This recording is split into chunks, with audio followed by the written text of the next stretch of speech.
Good morning. Welcome to Monday morning. This is a live series. We're currently working on suicide survivor grief and mourning. Thanks, Prisma. Can you hear me today? Been having, much like many people, technical issues, so just want to make sure that I am heard. It's nothing like being online to see any of the flaws in your makeup. Okay, today is November 9th, 2020. We are living through the COVID-19 situation, and I just want to stop for a second and address that today. I've had a lot of people talking to me about how they feel extra disorganized and they can't figure out why they can't get it together, and they can't figure out how to structure their lives, and they feel sad and they feel unmotivated and they feel anxious, and there's a lot of things going on in our world that are kind of invading our lives in a way that we just aren't used to. And so if you're feeling extra anything, please be compassionate to yourself and realize that our bodies will respond and our brains will respond to fear. They will respond to the negative energies of the world because our brains are constantly trying to rewrite our life. Usually we have special things that happen in our world and we have to transition and learn how to live with them, and it's stressful, and we often go into our stress response, which can be fight or flight or freeze or fawn, so we can go into those things. But this has been going on for almost a year, and that is not normal for human beings. The change shouldn't be that ongoing and that chronic kind of situation that's going on. We deal with lots of things that happen in our lives, but this one is global and it's chronic, and be kind and patient to yourself. And if on top of that you're dealing with the loss of a loved one during this time or any time before, that is going to impact you even more. So please be kind. Please be so kind to yourself. I haven't introduced myself. If you've been watching the series, you already know that my name is Tanny Reed Walker, and I am a counselor for FCSS in the Barons-Rica-Warner area. I've been counseling for quite some time with this organization, and we have so many amazing services for people. You can check us out at www.fcss.ca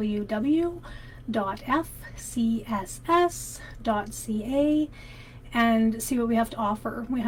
We have services for the whole lifespan of humans in our area, so check us out. We also are on Instagram, and we have lots of Facebook pages for in our various communities in Southern Alberta. Okay, so we are working on our suicide grief series. If you have been following, you know that I have been doing the touchstones as talked about by Dr. Alan Wolfelt. Here's one of his books, The Wilderness of Suicide Grief, Finding Your Way. It's a lovely, lovely book. I highly recommend it.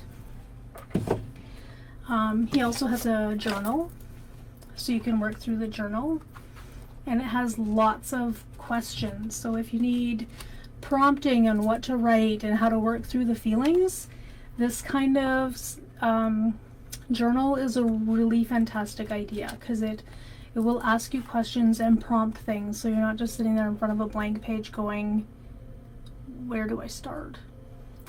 Gives you a place to launch. I'm using his book, this one, it's Understanding Your Suicide Grief, which is a more in-depth book than this one, and I'm using this as my launch pad. I'm going through it and sharing with you what he has, some of the things he has in here, and then of course putting some of my own life experience, counseling experience spin on it for these videos. I recommend Dr. Alan Wolfelt. He's fabulous. And I look forward to any feedback from anybody who does decide to use some of his work outside of these videos. I also look forward to feedback for me. I ask that you watch these with compassion, not only for yourself and your journey, but also for me trying to share information in this journey. All of my information is not going to land for you. All of the things that I talk about may not work for you. And please find it in your heart to realize I'm trying to reach a broad amount of people. And I am doing it from the kindest place I can, but I'm not going to totally understand everyone's experience. And so hopefully this is just a place where we can start. All right, so today we're going to talk about 3 more touchstones. We're going to talk about guilt, regret, blame, shame, and embarrassment. That's a fairly long one. We're also going to talk about sadness, depression, loneliness, and vulnerability. And then finally, we're going to talk about relief and release. So it sounds like it's only 3 little things, but they're fairly long. I've been taking up to an hour now for these videos. If you find them too long and you think they should be more brief, I look forward to that feedback as well. But let's start talking about guilt. So guilt is a feeling that people sometimes have when someone they love dies by suicide. This is not a universal thing. And you may run into people who assume that that is a feeling that you should have when someone has died by suicide. This is not a feeling anyone should have. You may have it. You may not have it. No one can prescribe feelings for you. If someone is prescribing feelings for you, please don't think there's something wrong with you if you don't feel guilt. Not everyone's going to feel that.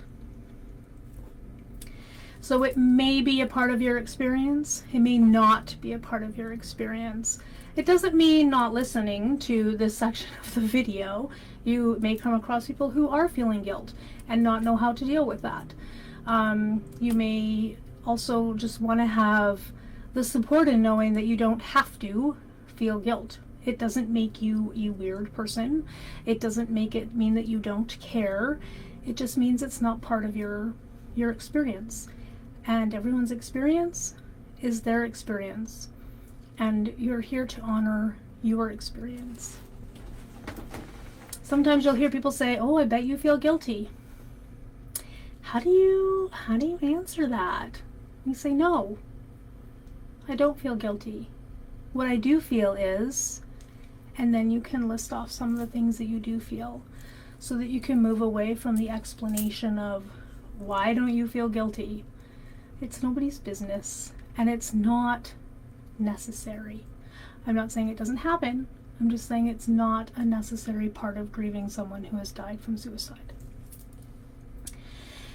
You are also, if you are feeling guilt, not responsible for anyone's decision to die from suicide. You are not. That doesn't mean you're not going to have feelings. It doesn't mean you shouldn't if you are feeling pain. I'm not taking that away from you. I'm helping you realize you are not responsible.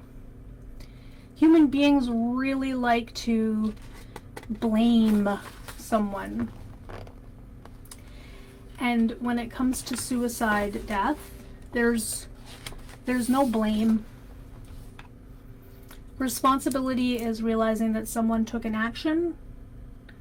Blaming is not necessary. It's not a fault. Taking responsibility for an action is saying that it was done, that that person did it. And you cannot take responsibility for what they have done. Our society feels like suicide is always caused by problems and it's someone's fault. And sometimes it feels good as human beings to blame somebody else, or say it's somebody's fault, or it's this incident's fault, or somebody's at fault. There's a fault. No. Anyone would try to prevent the death. There is no fault. That person decided to die, and they take responsibility for what choice they made. You can't blame anyone or anything for that. You are not to blame. That being said, of course you're going to think, if only I had done this, or if only I had said that, or if only I had picked up that last phone call, or if only I had gone to visit them, or if only. Those are very normal to go through. Also, what if? What if this had happened, and what if that had happened, and what if they had just come to me, and what if I had read between the lines in that last text message, and what if?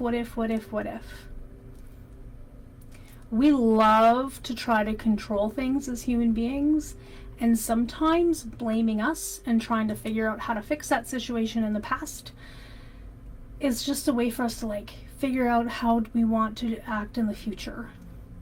But this is something you cannot forecast. It is not something you chose, and there is no blame. There is no one thing that created this. We cannot know the entire web of influence that happened within this person's mind. It will be really important to work through all of the feelings of guilt and regret and self-blame. The reason is guilt can quickly become a way of life. I hear a lot of people talk about how they have been guilty their whole life, and they were raised to be guilty, and everything's their fault, and you do not want to have that be your life. It is not necessary. It is not a way to control the world.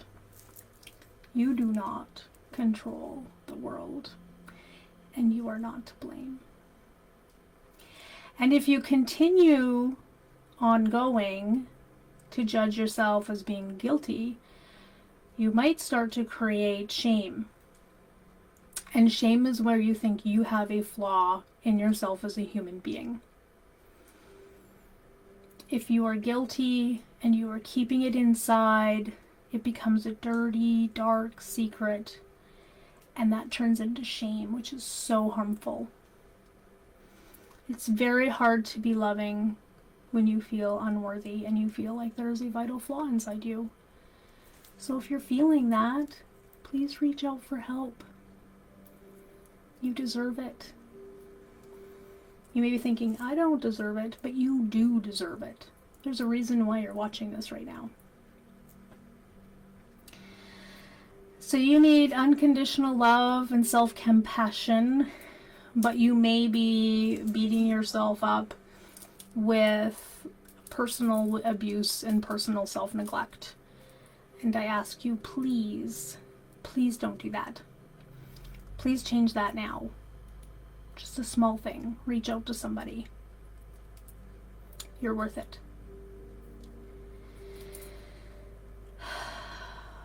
So how do you get through that? Be open about the suicide. If you have the capacity to talk openly about it and compassionately about it to somebody who is safe and secure for you, that will help move it out. All of these videos are about moving those grief, feelings, thoughts, and images out. You need to move them out. They have to come out. They cannot get buried inside you. You cannot block them. We cannot bottle them. Any secret will always come out. So let's make it come out before it's super festered. And if it is super festering now, it doesn't mean that you don't have a chance to get it out. Move it out. Please, please, please move it out. Sometimes people feel really embarrassed during their journey of grief. And this is what Dr. Wellfeld calls a close cousin to shame. And it may come from imagined and sometimes actual gossip amongst neighbors, faith groups, colleagues, and other social circles. People are wondering which is human and trying to figure out which is human, anything about the person who died and the circumstances of their death. And that can be really uncomfortable. Sometimes people are embarrassed because they think that other people are like, well, they must think there's something wrong in our family, or there was something wrong with our relationship, or something wrong with our friendship. And that's why. And there's that blame piece. They may be thinking and talking about it, and they may not be thinking and talking about it. You are the one that needs to think and talk about it with somebody who is compassionate and caring. Because you don't know for sure what they're thinking and talking about. But what's really important is what you are thinking and talking about. How you are moving through this. You are the person that is alive. And these other people can guess all they want, and they will have no idea, just like you have no idea, all of the things that came together for this person to decide and take responsibility for taking their own life.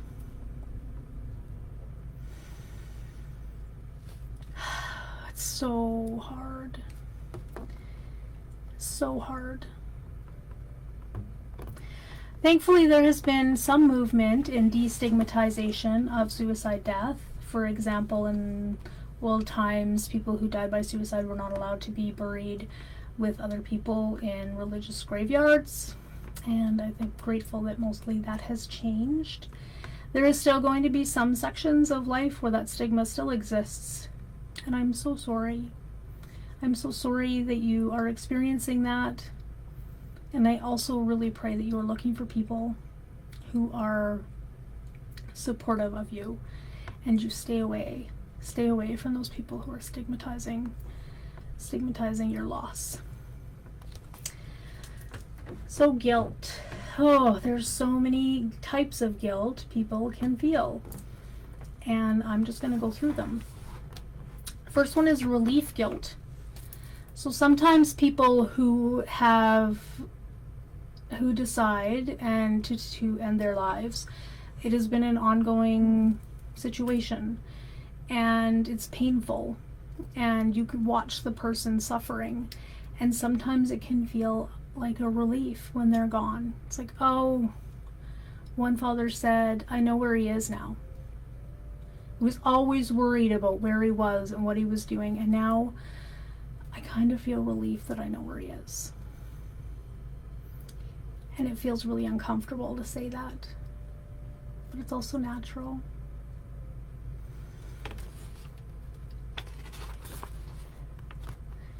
Sometimes it's been like a long, winding road, and it's over now, and you feel like you can grieve. But then you feel guilty because you have some relief in that, and that's difficult. Or relief because if that person, your relationship with them, had been abusive, physically, emotionally, any of the types of abuse, and you cared about them, but it was so draining that it's a relief. You don't have to deal with that anymore. And sometimes I can feel guilty. Magical thinking and guilt. This most frequently happens with children, but it can also happen with adults, and it's like in any relationship, you might be mad at the person and think some pretty mean things. That's human.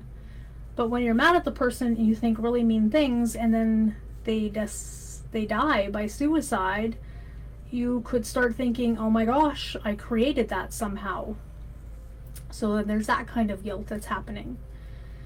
Find someone kind and empathetic who can have the capacity to listen to those guilt feelings so you can move them out. All of the guilt feelings are normal. You can move them out You do not need to keep them inside you where they grow toxic. Guilt and anger. I often hear, I love that person so much, but I am so angry. Now all of these debts or all of this other responsibility, and now I have to do all this paperwork, all these things come up, and how could you leave me? Anger is a natural reaction. It's a natural feeling, and people feel guilty about that. Guilt and the means of suicide. Oh, I gave him Grandpa's gun from the war, and then he used it to kill himself.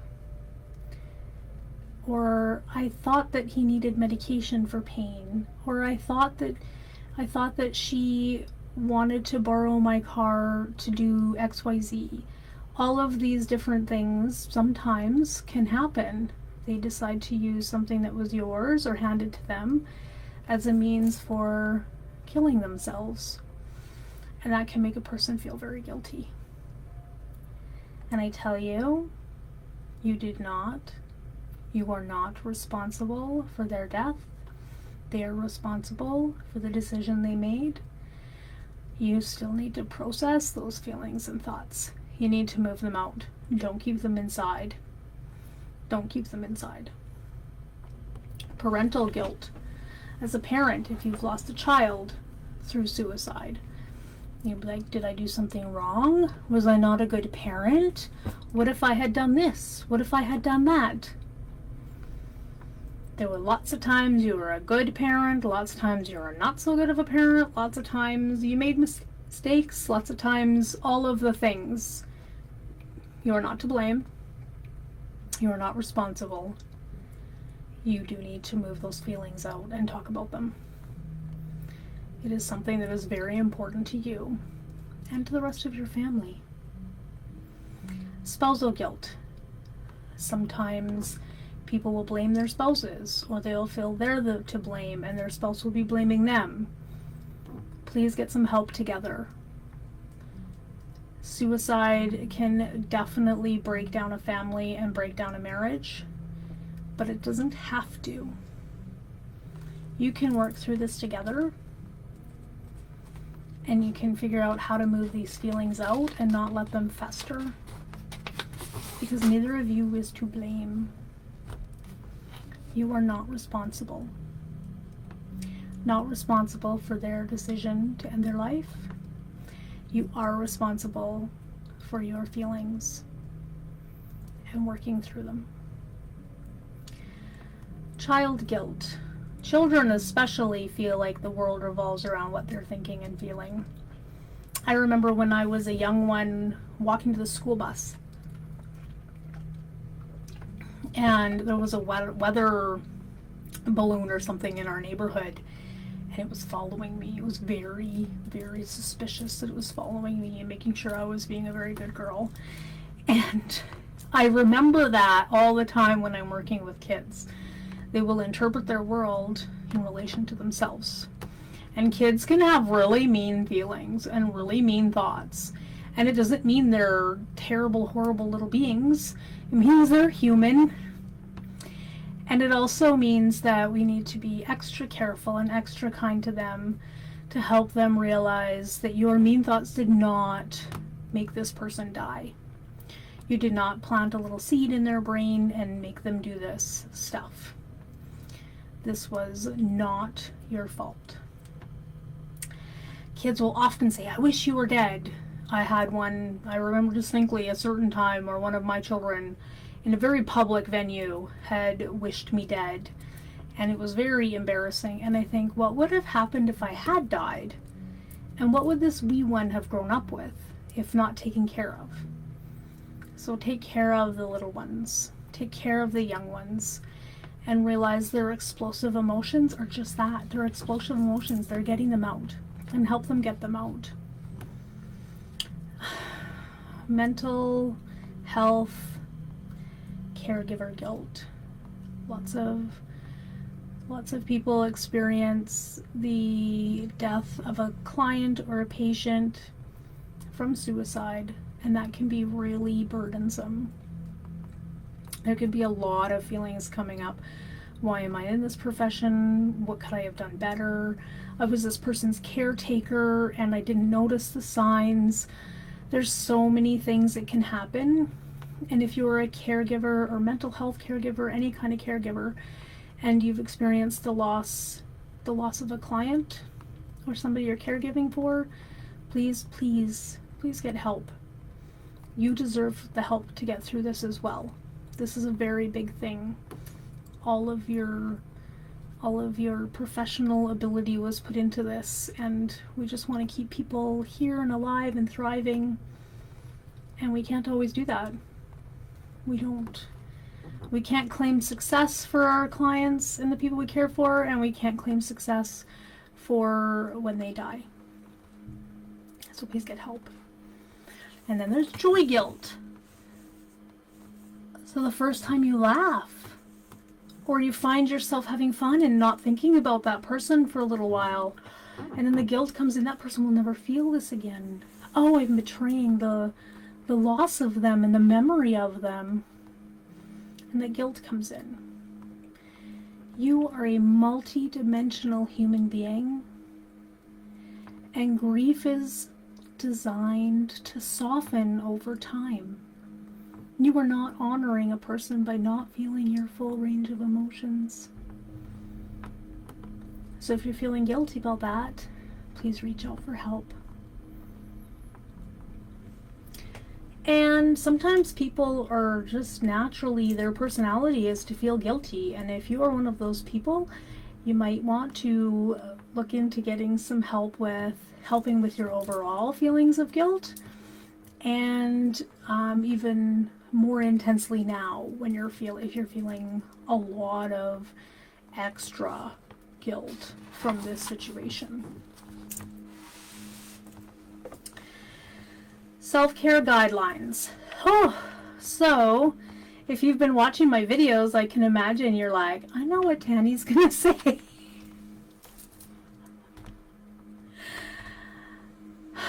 Self-care.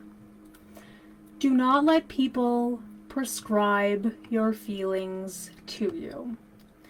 If you feel guilt, then you feel guilt. If you don't feel guilt, you don't need to feel guilt to be a proper grieving person when somebody has died from suicide or any other death. You are totally able to have your own feelings.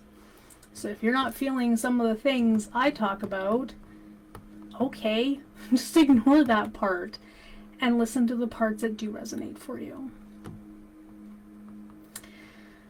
Don't allow others to explain away your feelings. Even I have caught myself over time. People are like, I feel really guilty. I should have did this and this and this, and then they'd still be alive. And I'm like, but you couldn't. You couldn't have known. And then I have to be really careful to make sure they can still express those feelings, because I do not want people to feel like they can't express those feelings. We need to express those feelings. The second part of that statement, you aren't responsible and you aren't to blame, it can often feel like, so stop feeling bad. And that's from Megan Devine in the book, It's Okay That You're Not Okay. And she talks about how lots of the kind things that people say feel empty and kind of gross. And that's because there's the unspoken second part of that conversation. And that conversation is, you shouldn't feel this way, or it's not your responsibility or blame, and so stop feeling bad. You had 25 years with this person. Some people have only had 4. Stop feeling so bad. So there's that second part, stop feeling so bad, that we kind of intrinsically understand is there. And it's not that people are mean. They don't want you to feel pain. They don't understand that your pain is valid and needs to be felt. You're going through this wilderness. And so it's looking for people who understand that pain and will let you express these feelings and thoughts and images that come into you so that you can move them out Because sometimes when you bring things out into the light of day, you're like, yes, I understand that I have that feeling. I also understand it doesn't need to stay with me. It can go. So, you are not perfect. I am not perfect. The neighbor's not perfect. Nobody's perfect. And there is no perfect way to go through this, and there is no perfect way to experience this, just like there is no perfect way to get through the wilderness. We're all just trying to figure it out. So, a lot of kindness, self-compassion. I actually really love Kristen Neff. She is my favorite self-compassion guru. She has a beautiful TEDx talk. It's called The Space Between Self-Esteem and Self-Compassion. She has books. She has all kinds of things. Really learn about self-compassion. That can be vitally important for learning how to release some of those guilt feelings and realize that you are human. And the more compassionate you are to yourself, the more space you have to be compassionate to others. And I know that your grief is not about helping others feel better, but you're going to be around others, and you're going to be around others who are also experiencing this. So the more you can understand about compassion for yourself and for others, it's a win-win. It's a small win-win in this really, really difficult time. So, I also want to just put another plug in for the journal, because it also has really great ways of writing out specific answers to questions for you to think about. Yeah. Okay, so let's move on to sadness, depression, loneliness, and vulnerability. Some of the most natural aspects of grief following a suicide loss are these things: sadness, depression, loneliness, and vulnerability. Someone you love, cared about, concerned about, just had a connection with is gone. And of course you're sad. This is 100% a natural expression when something we care about is gone. In fact, if you're watching this now or ever, it's really great to say this after me. I have every right to feel sad, depressed, lonely, and vulnerable right now. And you'll see that my hand is on my heart, and just put your hand on your heart and say that. I have every right to feel sad, depressed, lonely, and vulnerable right now. And feel that heartbeat and feel that warmth. You have every right. Something really, really big has happened in your world. Everyone I talk to is like, I just want to get through this part. I want it over. And of course, that is a very natural thing to want to have happen. It's also something that cannot happen. You're feeling this, you're not wanting to feel this, but feeling this is not a judgment about your ability to cope about somebody dying. You are not needing to feel ashamed for these feelings if they apply to you. If they don't apply to you, that's okay too. Just make sure you think about it.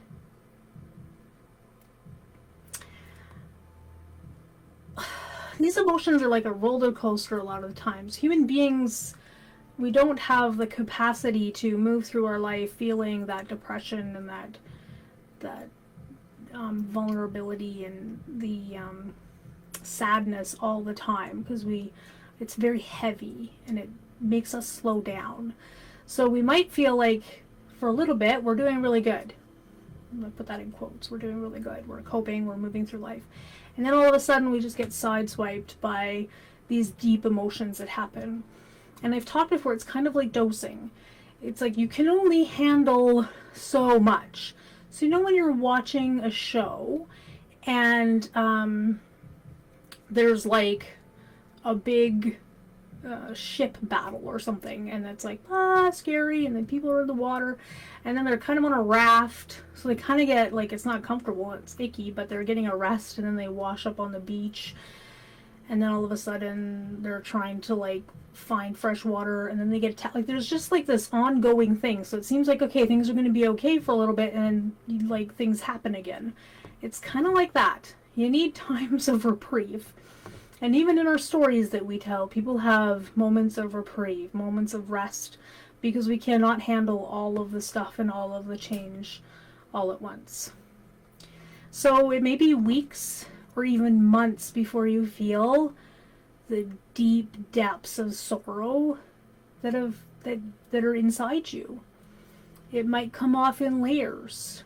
And sometimes I talk to people that have, seems like a long time, and they're like, when it hits, Tanny, it's so deep and it hurts so bad. But the time frame that experience happens seems to shrink. It goes deeper in shorter time. Healing takes a long time. We're complicated, and our relationships are complicated, and our love is complicated. And it's okay to honor that. And I really think that's what feeling these emotions is. It's honoring those experiences. Sometimes when you're feeling all that, you may feel disoriented or confused. Be patient with yourself. Don't take any... Try not to beat yourself up and add more to your feelings of horribleness. And also, because of the current times with COVID and all of the political stuff and things that are going on around us, we may feel more intensified and more on alert, and the feelings of disorganization may be even more intense. I do suggest that you try to shut out the outside world's stuff that's going on. It is not irresponsible to not pay attention to what's going on in the outer world right now. You need to take care of you and your inner world. Your inner world is vitally important. So, always talking about being with those feelings as your journey unfolds. The feelings are a signal of what you need to do. Sometimes we need to take time alone. And I know often in times of grief, I will kind of check out for a weekend. I'll go someplace where there's no cell service. There's very few people. I can just be alone and cry and do my journaling, or just reading a book, or talking to the fire pit, like chatting with the deer that wander by, whatever it is. Taking that time alone can be really important and really valuable. It doesn't make you selfish. It means that you're working on that internal self. So, sadness and depression often accompanies loneliness and vulnerability. When your world has been shaken like this, it's a very vulnerable feeling. And it can be scary because we don't like to be vulnerable. So please take the time to try to connect, try to reach out. Even if you can only say, I need you to reach out with me once in a while. It's hard. It's hard to put ourselves out there. And some of us we're the ones that other people go to, and we're not quite sure how or who we should go to, because we're used to being the support system. I have videos on Touchstone 7 and 8 that talk more extensively about that stuff. So be alert to people who are supportive and people who are not supportive of your feelings of sadness, and avoid the people that are not supportive and move towards the people that are supportive. That is one of the best ways to get through that. Make sure you take care of your body. There can be lots of imbalances that happen when we're not getting enough sleep, we're not getting enough food, we're not getting enough outside time. excuse me, all of those things, excuse me, please take care of yourself. I don't know if you've ever had the flu, but if you have the flu, like your body is like down and you're stuck in bed and you're not able to do things and like you're just bleh. And that can start to work on your emotional well-being. You can start to feel like you're never going to get out of it, like having really unhelpful thoughts and just not feeling like you're productive, and you're having guilt about not being able to go to work and all these things. The same thing happens, but opposite, with grief and loss and sadness and depression. When your mind is depressed and you're not feeling like doing things, pretty soon your body can be really affected. So it's working on being aware of both of those things. So take care of your body. Sometimes people turn to antidepressants right away. Talk to your doctor. It's also not advised when you're first feeling grief and loss to always turn towards medication. You don't want to numb out the feelings that you're having. You want to feel them and move them out. So dampening them is not always helpful. So make sure you have somebody who's really, really understanding on what grief is and what it looks like. Grief turns into clinical depression when it's ongoing for a very long time. So natural grief depression should soften over time. You should start to feel a little bit better, and it should just kind of increase in those better feelings. Clinical is way, it just doesn't change. It continues to be the same as it was at the beginning. I have a couple lists I'll read out to you talking about what normal grief versus clinical depression. So with normal grief, you have normal grief if you respond to comfort and support. So when you reach out and connect with people and you feel better, a little bit better, a little less sucky, then it's a good, like that is normal grief. If you're openly angry, so you are like, oh, I can't believe this person did this, and you talk about it, that is normal grief. Relating your depressive feelings to the loss experience. Well, I feel depressed because this happened in my life, so it's very clear that there's that connection. You can still experience moments of enjoyment in life.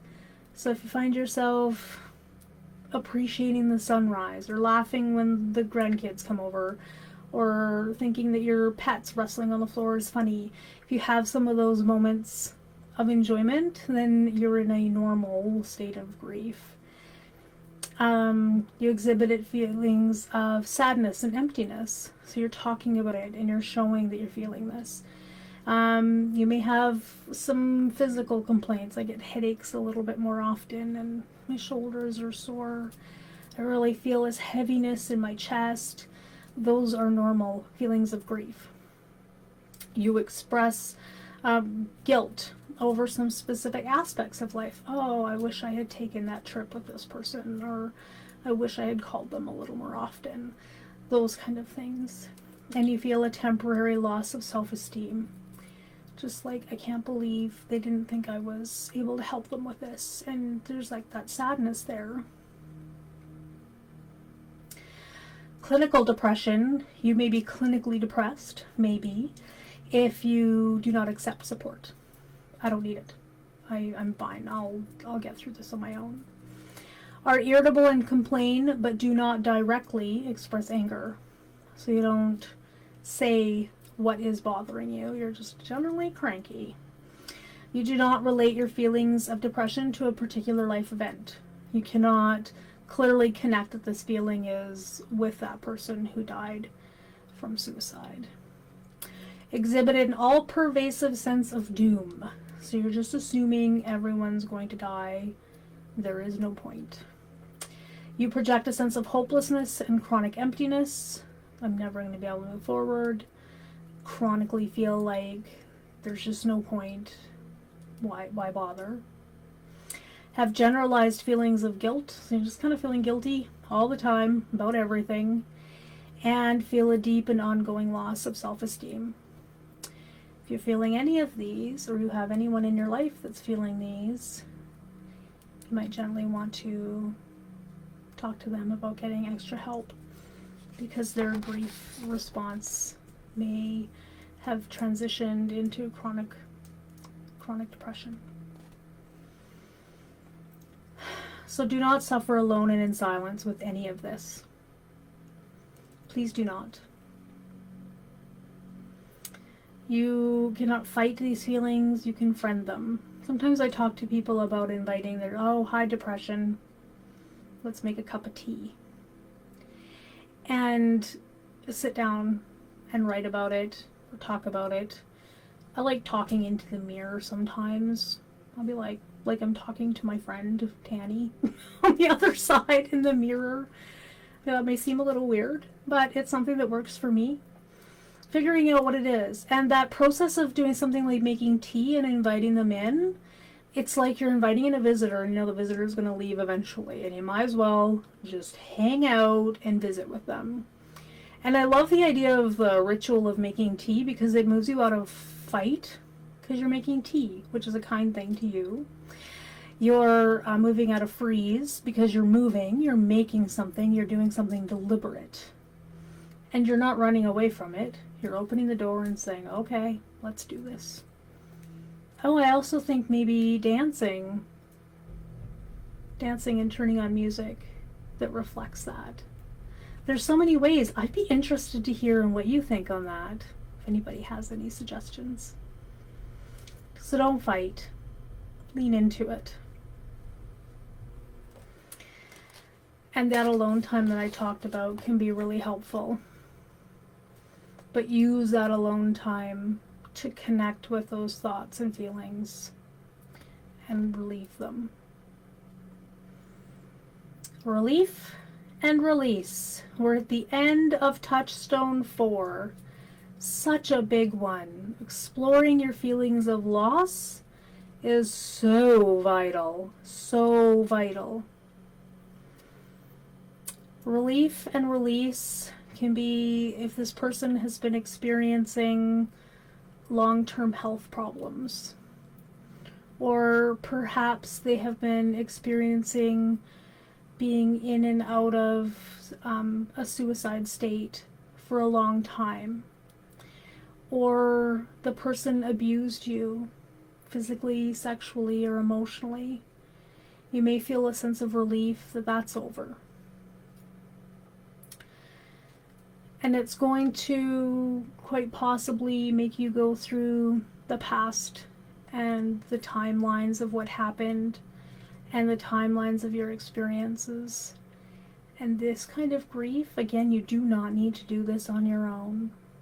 Having a witness for that and a compassionate ear and support going through that journey can be really, really, really helpful. It's good to have company when you're walking through the wilderness and you're lost. And if you've experienced an ongoing situation and you feel some relief at the end of it, it can be really confusing, and it can be extremely helpful to have somebody working with you. So always know that moving those feelings out, talking about them, is super important. Take time and be kind to yourself. Whatever your feelings of loss that you have after the death of your loved one from suicide, honor that, be with that, and move them. Move them out. Do not put yourself on a short timeline. There are layers and layers and layers of experiences. You did not expect this to ever happen in your world. And now it just opened up and changed kind of everything that's going on. And it is kind of normal sometimes to have like passive thoughts of ideation of suicide, like, oh, I'm in so much pain, it would just be easier if I just didn't wake up tomorrow. Or if only I could just be in a coma for a couple of months and just take a break. Those are all very passive ideas. They're normal, they're human. You just need a break. It's a way of expressing it. But if you are planning on a suicide or thinking about how you're going to kill yourself or any of those things, that is not normal or healthy. And please reach out for help. This does not need to carry on down that path. You are worthwhile.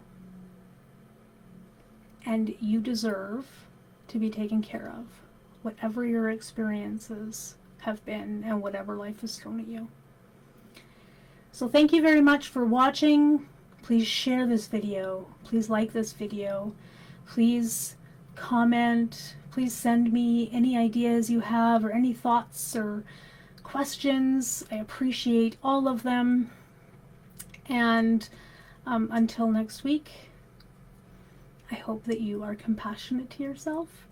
And don't forget to check out Kristen Neff. She's amazing. All right. Thank you, everybody.